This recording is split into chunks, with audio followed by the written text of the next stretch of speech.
আসসালামু আলাইকুম। স্বাগত সবাইকে। সামার সিজন অথবা গরমের দিনে আমরা প্রায় সবাই অনেক বেশি পরিমাণে ঘেমে থাকি। তো যখন আমরা অনেক বেশি পরিমাণে ঘামি তখন মূলত ব্যাপারটা কী হয়? আমাদের দেহ থেকে অতিরিক্ত পরিমাণে পানিটা ঘাম আকারে দেহের বাইরে বের হয়ে আসে। আমাদের মতোই উদ্ভিদেরও দেহের ভিতরে যে অতিরিক্ত পানি থাকে সেও সেটাকে বাষ্প আকারে বাইরে বের করে দেয়।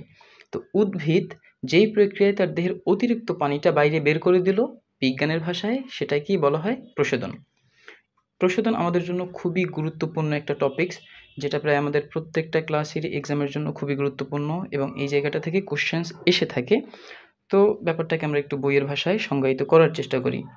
এখানে সংজ্ঞা অনুসারে দেওয়া আছে যে প্রক্রিয়ায় উদ্ভিদ তার দেহের অতিরিক্ত পানি বাইরে বাষ্পাকারে বের করে দেয় তাকে হচ্ছে প্রশোদন বলে। তো প্রশোদন সম্পর্কে আমরা বুঝলাম যে উদ্ভিদ তার অতিরিক্ত পানিটা যখন বাইরে বাষ্পাকারে বের করে দেয় তখনই তাকে প্রশোদন বলে। তো প্রশোদনটা মূলত কোন অঙ্গের মাধ্যমে হয়? প্রশোদনের শতকরা ১০০-র মধ্যে 95% পানি সে তার পাতার মাধ্যমে দেহের বাইরে বাষ্পাকারে বের করে দেয়। তো যখন সে পানিটা দেহ থেকে বাইরে বাষ্পাকারে বের করে দিল, স্বভাবতই তার শরীরে একটা পানির ঘাটতি দেখা দেবে।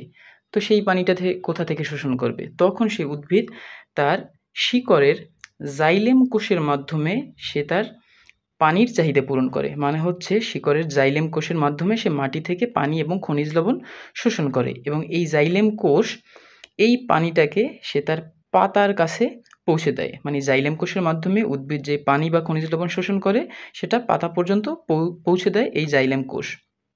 তো সেই পানিটা যখন পাতায় যায় তখন কী হয়? তখন উদ্ভিদ সেই পানিটাকে কাজে লাগিয়ে এবং সালোক সংশ্লেষণ প্রক্রিয়ায় সে পাতার ভিতরে সে খাদ্য তৈরি করে।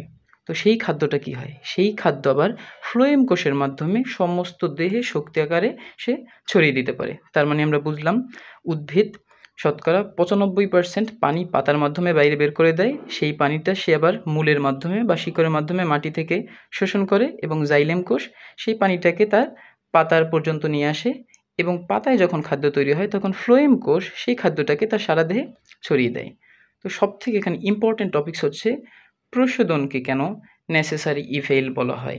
আমরা জানি যে নেসেসারি শব্দের অর্থ হচ্ছে প্রয়োজনীয় এবং ইভেল কথার মানে হচ্ছে ক্ষতি।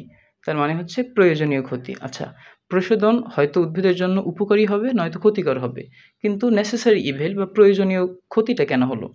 কারণ হচ্ছে প্রশোদন প্রথমত উদ্ভিদের জন্য গুরুত্বপূর্ণ, কিন্তু অতিরিক্ত পরিমাণ যদি প্রশোদন হয় অথবা যদি অতিরিক্ত পরিমাণ পানি তার দেহ থেকে বাইরে বের হয়ে যায় তখন সে উদ্ভিদটা মৃত্যুবরণ করতে পারে অথবা মারা যেতে পারে।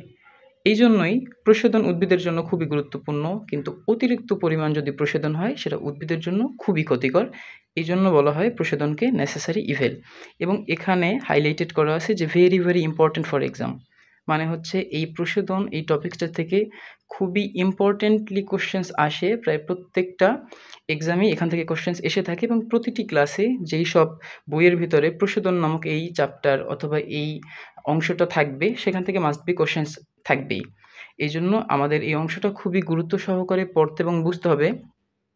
তো বিজ্ঞানের এই মজার এবং ইম্পর্ট্যান্ট বিষয়সমূহ যদি আমরা বাস্তবতার সাথে রিলেট করে বা এক্সাম্পল সহকারে যদি বোঝার চেষ্টা করি তখন সেটা মনে রাখার প্রবণতা অনেকটা বেশি বেড়ে যায় এবং আমরা দীর্ঘদিন পর্যন্ত মনে রাখতে পারি এবং এক্সামে খুব সুন্দর করে আমরা সাজিয়ে লিখতে পারি।